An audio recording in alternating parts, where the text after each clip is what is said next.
దృఢమైన ఇచ్ఛాశక్తితో వివిధ రకాల యోగాలు తపోధ్యానం చేయుట వల్ల దివ్య జ్ఞానము పొందెదరు.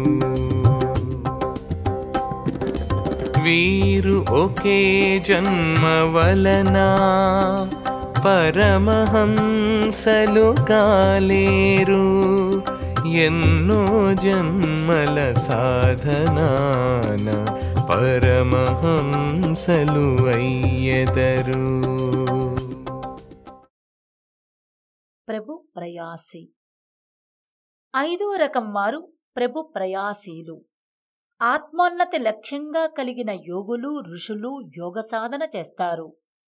దృఢమైన ఇచ్ఛాశక్తితో వివిధ రకాల యోగం, తపస్సు చేస్తూ భగవంతుని ధ్యానించడం వల్ల దివ్య జ్ఞానం పొందుతారు. వీళ్ళు ఒక జన్మతో పరమహంస స్థితిని పొందలేరు. ఎన్నో జన్మల్లో సాధన చేసిన తర్వాత పరమహంస స్థితిని పొందుతారు.